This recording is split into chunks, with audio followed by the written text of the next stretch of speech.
Shalom wa Tanzania, ninawasalimia sana. Nataka niwaambie jambo hili kwamba kila kitu unachokiona kwa sasa ni kitu ambacho kinazaliwa na pressure iliyoko rohoni. Pamoja na kwamba unaweza kuwa haupigi kelele, hausemi chochote, upo tu kimya, lakini unaona kuna vitu vinaenda. Hii haimaanishi kwamba vinaenda tu kwa sababu vinaenda. Kuna vitu vinafanyika rohoni au kuna push za kiroho ambazo zinasukuma haya mambo kuweza kwenda.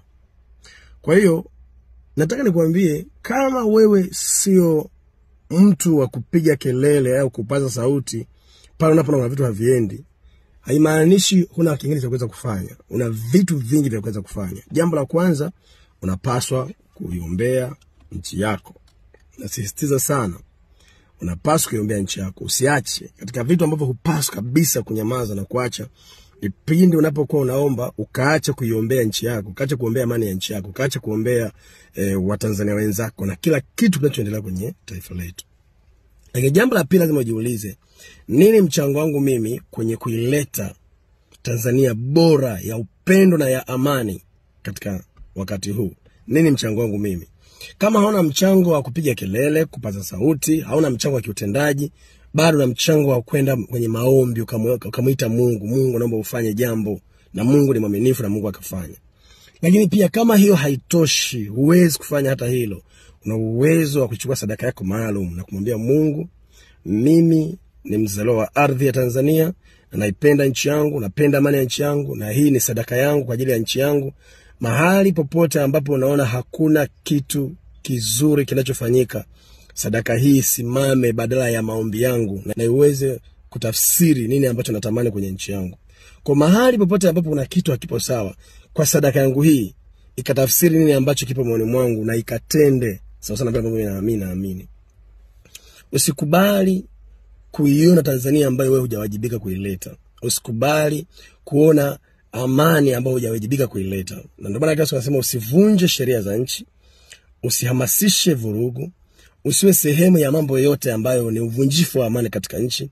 Kama kuna jambo lolote ambalo unaona haliendi vizuri, una wajibu wa kufanya. Jambo la kwanza, kemea kama unaweza kukemea. Paza sauti yako kama unaweza kupaza sauti yako. Kama huwezi, nenda mbele za Mungu, kaombe, omba. Lakini pia kama kuomba basi ni ngumu, basi toa na sadaka yako. Hii sadaka yako itatafsiri nini ambacho moyo wako unatamani.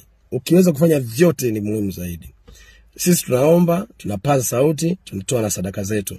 Kwa sababu tunajua pale ambapo hatuwezi kuzungumza, sadaka yetu inaweza kuzungumza. Pale ambapo hatuwezi kufika, sadaka yetu inaweza kufika. Usikubali kuiona Tanzania bora ambayo wewe hujawajibika kuileta. Unapaswa kufanya hivi. Haya ni maelekezo. Msione ya mambo yanaenda hivi mkadhani yanajiendea tu. Yanazaliwa rohoni. Haya mambo ambayo nyewe mnayaona yanazaliwa rohoni. Ni matokeo ya kelele nyingi zinazofanyika, ni matokeo ya maombi mengi yanayofanyika, ni matokeo ya watu kuto relax na kunyamaza wanapoona na vitu viko sawa. Ile watu kupiga kelele mara kwa mara inasababisha vitu kutendeka. Lakini pia na maombi tunayoyafanya usiku na mchana, na yenyewe yanasababisha vitu kutendeka. Na kushauri, usikubali kunyamaza kimya kwenye Tanzania hii tunayoitaka. Paza sauti yako, na Mungu wa mbinguni akiiona sauti yako atafanya kitu. Paka hapo paza sauti yako, itoe sadaka yako. Utauliza swali, naweza kutoa sadaka yangu? Unaweza kuitoa kwenye sehemu yoyote ambapo unaona watu wanapaza sauti wakiombea Tanzania mpya. Wanaweza wakawa hana makanisa, wanaweza wakawa hana madhabahu, lakini maadamu wanapaza sauti, hiyo sadaka yako inaenda kuungana na wao katika imani na kufanya jambo. Kuna mtu namuona huko mtandaoni na mwanasiasa anapaza sauti hajanyamaza, chukua sadaka yako inenee. Mwambie Mungu kupitia sauti ya huyu mtu, sauti yake ya haki kasikike, afu itoe sadaka yako. Ni mtumishi Mungu kama mimi, nafanya kazi hii ya kuipaza sauti yangu na kuiombea nchi yangu, na unatamani kuwa sehemu ya hii, chukua sadaka yako pia inenee, itoe sadaka yako. Mahali popote ambapo unaona kuna sauti ya haki inapazwa hasa kwa ajili ya Tanzania hii, ni sehemu sahihi ya wewe kutoa sadaka yako. Mimi nakwambia, sijawahi kusema jambo ambalo Mungu hajanituma kwenye nchi hii na lisiwe. Kila jambo ambalo nalisema linakuwa. Narudia tena, niliwaambieni mtaanza kuona dalili kidogo kidogo, na hizo tafsiri ule mwisho mzuri, na dalili naanza kuziona.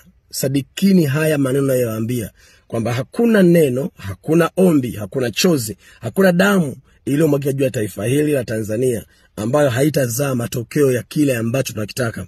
Haijalishi itachukua muda gani, ni swala la muda tu. Mungu atatimiza. Nikutie moyo, maombi yako hayajapuuzwa, sadaka zako hazijapuuzwa, kelele zako unazopasa hazijapuuzwa. Mungu amesikia na Mungu anafanya. Mungu anafanya kwa namna gani? Hiyo sio kazi yako. Wewe subiria matokeo. Anafanya kwa namna gani? Hiyo muachie yeye. Wewe subiria matokeo ya kile ambacho natamani kitendeke kwenye taifa letu. Usiwe mwanzo wa kuvunjifu wa amani, usitukane, usivunje sheria na usihamasishe vurugu. Badala yake wewe sema na Mungu kile unachotaka kiwe kwenye nchi hii na kitakuwa. Shalom.